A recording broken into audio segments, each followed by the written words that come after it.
this is Gia and I'm back with another vlogish thing. You can see that I'm in a completely different place than the place you saw me in the vlog before. If you saw it or you didn't, I don't even know. And that's because I'm back in Malaysia for the summer holidays because I'm actually Malaysian.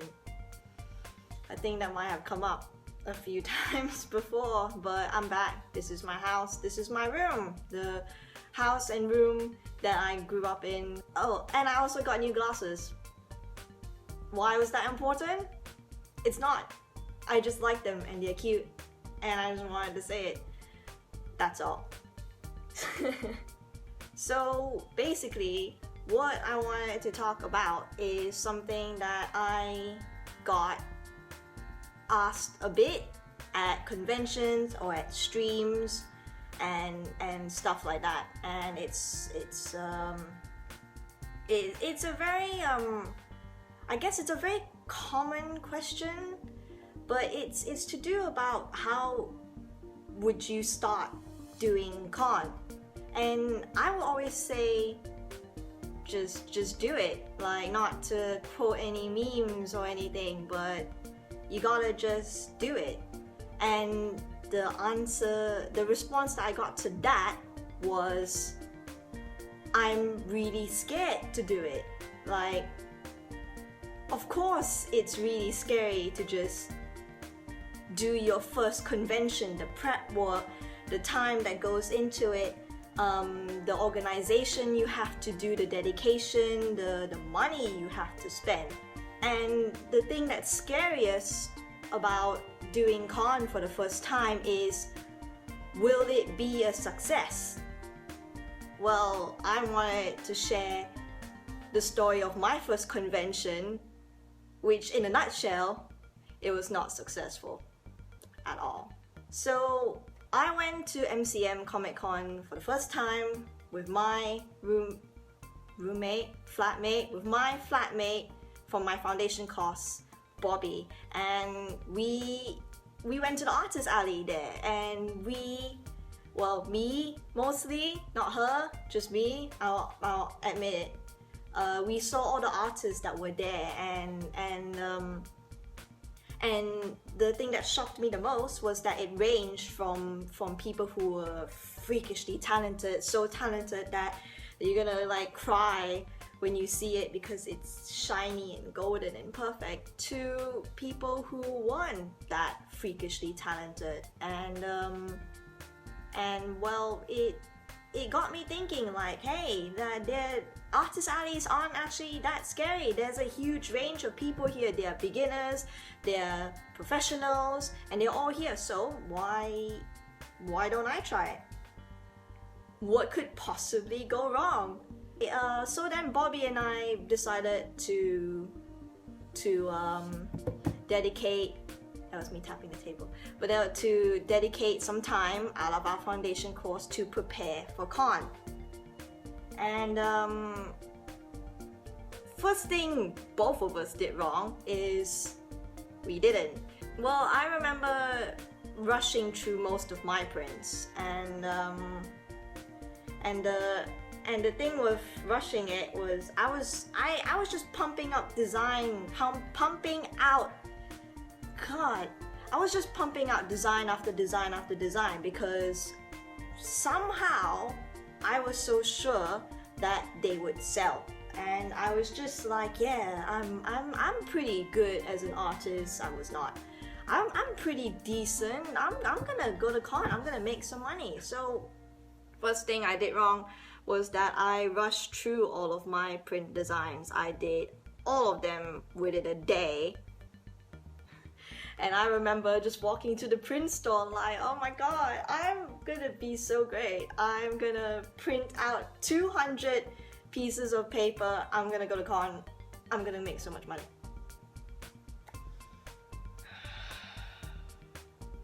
So at con, Bobby and I set up our table, and the other thing that we were a little bit overconfident about was that we didn't really put much thought into how our table was gonna look. So I'm gonna find a picture and I'm gonna put it somewhere in the video. But our table was just a white tablecloth, and I didn't have anything to display the work in, not even a portfolio or file or anything.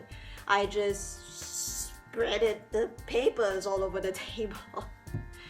and I just spread the papers all over the table, and I was just like, yeah, it looks great.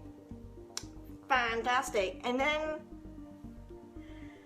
here was the last thing that I think me, not Bobby, she was fine, but here was the thing that I could have been a little bit more careful about. Was by this time I have been drawing digital art for 5 years, but I had never printed anything out before, ever. I've never taken one of my drawings and then printed it out. I had a friend who printed out like the gifts that I sent to her, like digital, like email or something.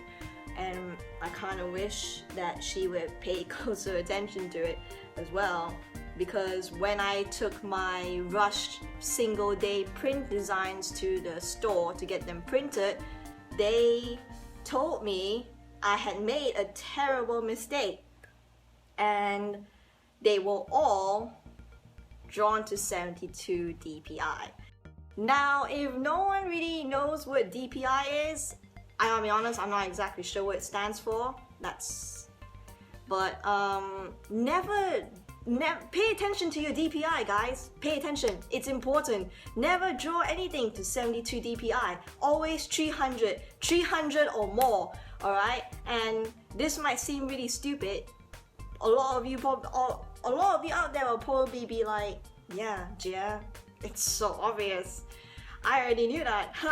I didn't know that. And I was standing in the print store, just so horrified. And what happens when your work is 72 DPI is that it's actually smaller than you think it is, and when you try printing it to the size that you want it to be, it's kind of like stretching a really small, tiny, really shitty picture to like a much bigger scale. So of course, it's gonna get pixelated. It's gonna look like shit. And I remember taking all my prints back to the flat and asking all my flatmates, like, it doesn't look that horrible, does it? It doesn't look that horrible. And they were all like, no, it's fine, it's gonna be great. No one's gonna notice that at all. No one's gonna notice that. So basically, we're there with our really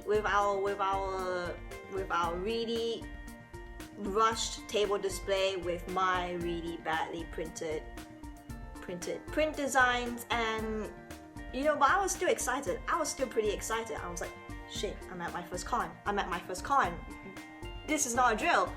And I don't know, like you get really worked up and you get really excited. You're like, oh man, what if this is a success? And it's gonna go really well. And when the doors opened on the first day, on Friday, I was really like excited, but when the doors opened and people started coming in, a horrible realization actually struck me, was that no one was actually interested in any of the things that I had to sell.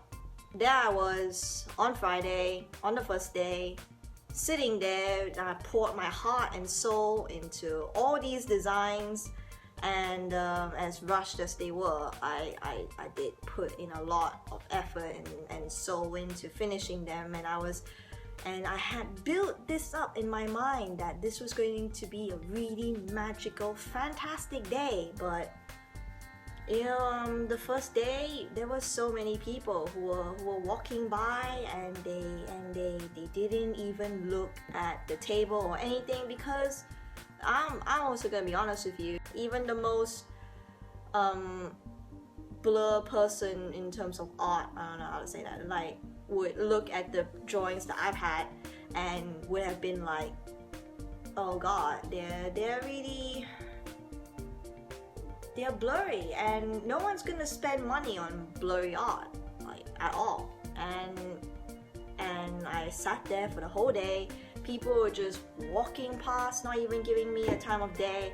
And I remember sitting there thinking, I had spent so much money, I had spent so much time, I gave it my all, and now I'm sitting here and it's not actually the thing that I always dreamed about, you know. And I remember not being able to breathe. I remember feeling like someone was like holding my chest. I remember needing to get away, and I told Bobby, I need to get out of here. I got up, I walked around the con, and I started, you know, just it kept replaying in my head that this day is not what I always imagined. It was a complete disaster. No one cared about anything that I had to offer,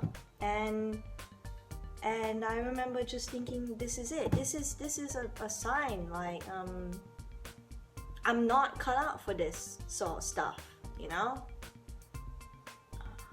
I spent the rest of the day, that first day, walking around the entire convention floor, looking at other artists' tables, and just thinking, like, these people are so much better than me, and what if I could never be anything like them? But moving on to day 2, I had gotten some I've gotten a recently decently good enough amount of sleep, and my friend Scott, who is visiting from Scotland, was with me, and I remember him comforting me, and he was like, oh yeah, this day is gonna be a lot better. And I remember standing at the station before the convention center and being like, I gotta think of something. I gotta think of something. I'm not gonna make any money if I just sit here and I just like not if I just panic and think about how horrible this is. And so then I came up with a commissions idea that I have been using ever since then, which is to ponify people.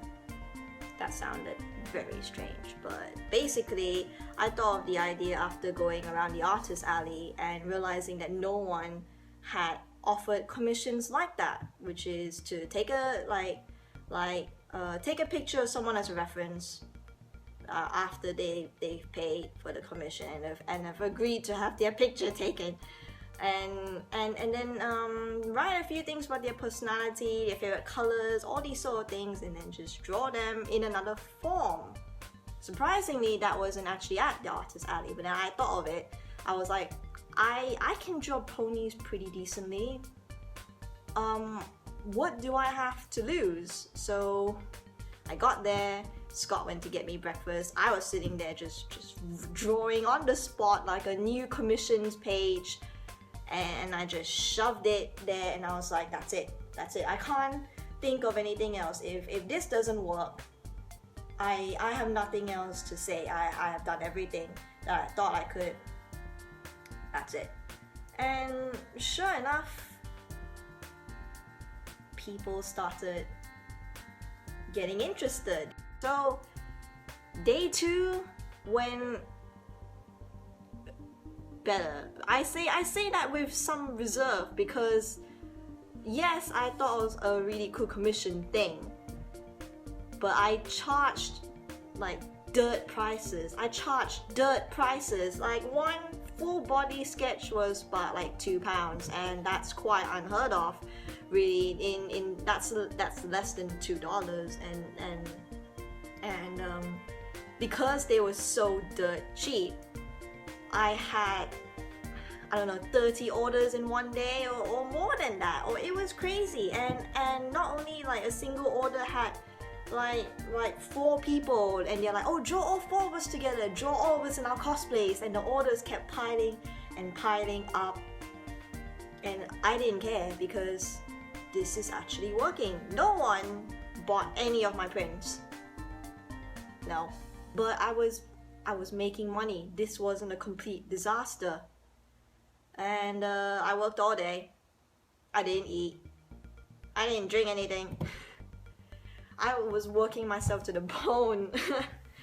and that's how day 2 ended. Just me working really hard, just trying to make the best of a bad situation. And then day 3 happened, and similar thing. On Sunday there's considerably less people than on Saturday, so I was still getting a lot of orders, but it wasn't as stressful as Saturday. And sure enough, I will say this because I remember this, I'll never forget it. Someone actually did come up to buy my print despite its absolute terrible quality. Thank you to James, a friend of mine who we met because of Con, and we met because he came up to my table, bought my shitty print, and was like, yeah, like, I really like it. And I was like, you sure? Like, do you not see anything wrong with it? And he was like, no, I think it looks great. By the end of Con, really, I had sold one print. One out of the 200 that I printed out. And I had thankfully sold enough commissions at the cost of my health and my soul to make a mere £3 profit. £3. To anyone hearing that story, it sounded like a complete disaster, and to this day it still is one of the most stressful memories that I had. But the thing was that despite all of that, I ended the con thinking, I want to try again, and I want to make the next one so much better than this one. I wanna keep trying, and I wanna just see how far I can take this.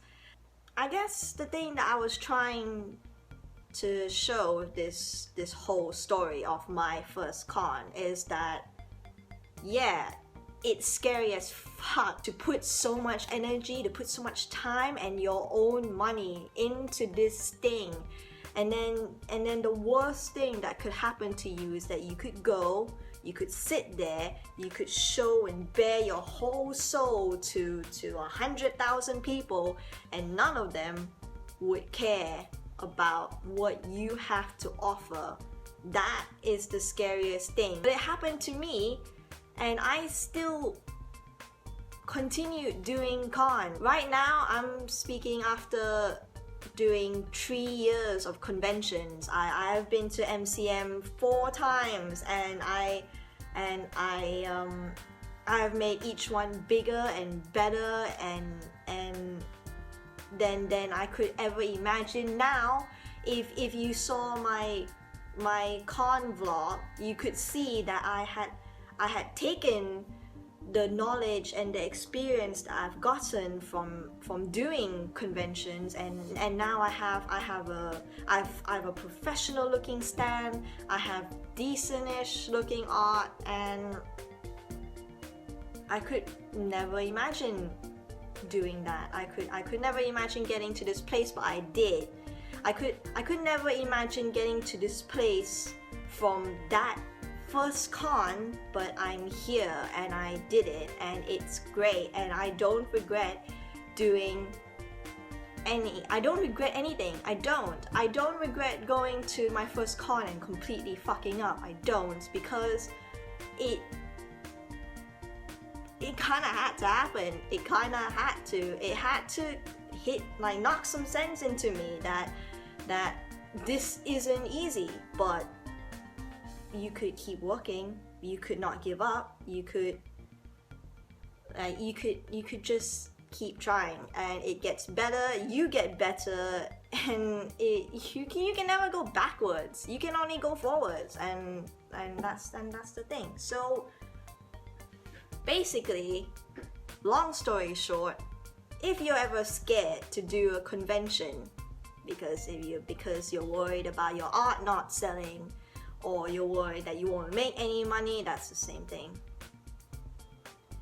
If you're scared that no one will like your art, or no one will buy anything, and you're just gonna waste your whole time there, I'm not gonna lie to you, sometimes you might have a bad con. Maybe a lot of people aren't there, maybe it's just one of those cons where not a lot of people have money. That has actually happened to me before. I think the thing that I learned most from my convention experiences is you're not gonna get it right the first time. And I think this is the sort of thing people should hear a lot more often, because it's not gonna be exactly the way you imagine it. It's not gonna be as, maybe if you're lucky you might be, but it may not be as successful as you want it to be. It may not be as big or as grand or as you imagine to be, but that's okay. So you can only get better. Your art can only get better. Your display tactics can only get better. The way you design prints, the way you design posters and things can only get better. So that means, in a nutshell, you can only get better, and you will never have you will never have that worst convention ever again.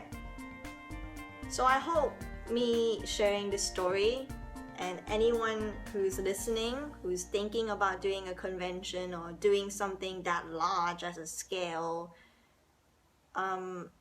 it's scary, it is, but I believe in you. You can totally do it, and you should do it, because conventions are hard, but they are a lot of fun. I don't regret any convention that I've ever been to, and I can't wait for all of you to try doing a convention so I can meet you at those conventions and just hug you, because conventions are fun. If anyone is interested, I'm also planning to do like a con tip video, tips video. I didn't want that to sound weird or anything. Con tips video, where if anyone's interested, I could talk about the things that where you can buy stands from, how many prints you should be printing out, where should you get them printed. I have a lot of websites that I'm willing to share with all of you, and stuff like that. And if you're interested, please tell me. I'm quite excited to share what I know. And thanks everyone for watching. Bye.